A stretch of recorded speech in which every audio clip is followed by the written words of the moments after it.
70 years old man.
Hey!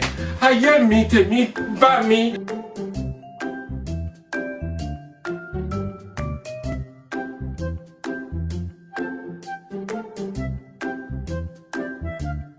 Photo.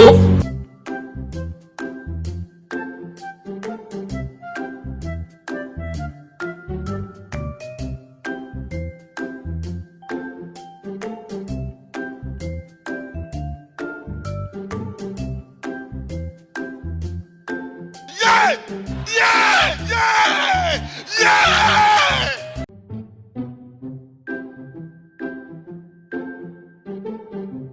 Apostle, we hear of this.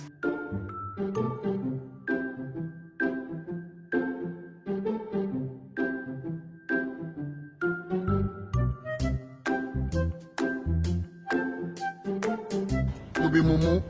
You think say they wise. You are a mumu man.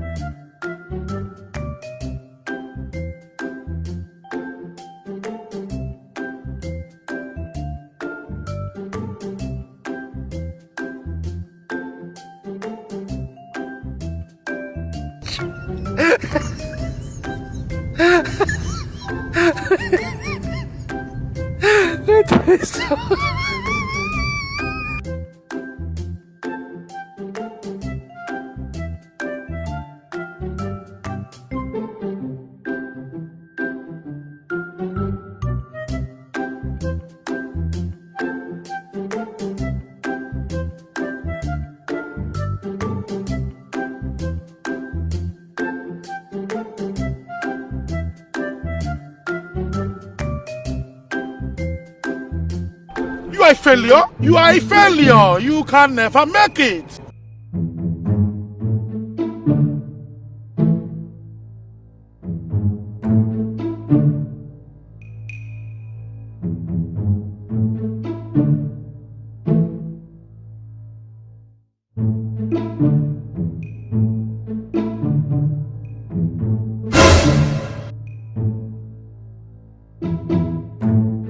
You don't know why it's going on.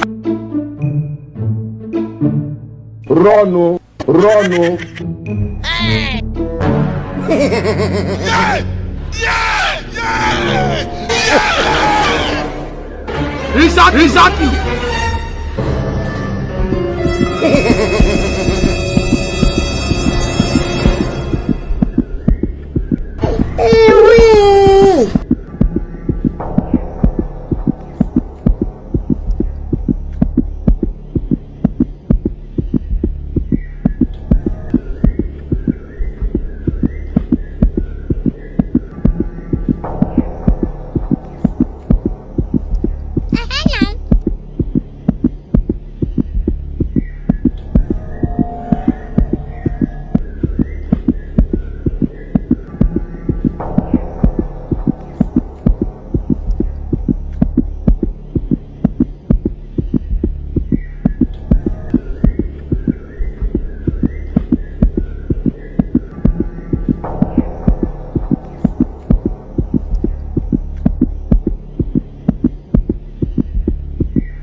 think say they wise.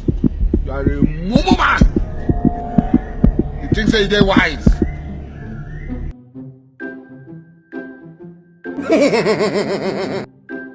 Pastor, but this is what you want to use your life for. I'm gonna do many, Dinogun, 16 years.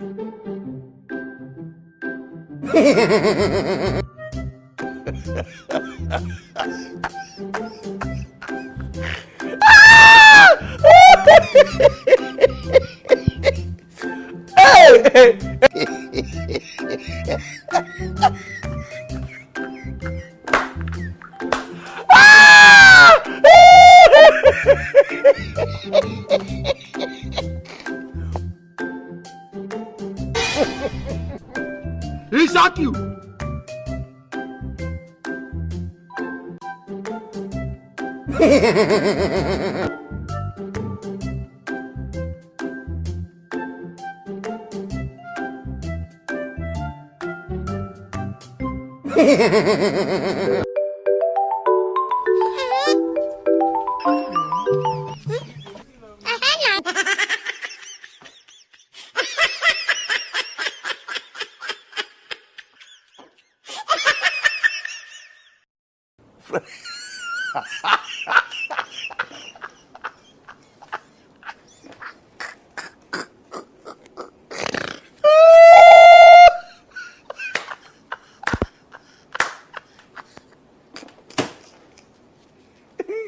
Viewers, apologize. I'm continue.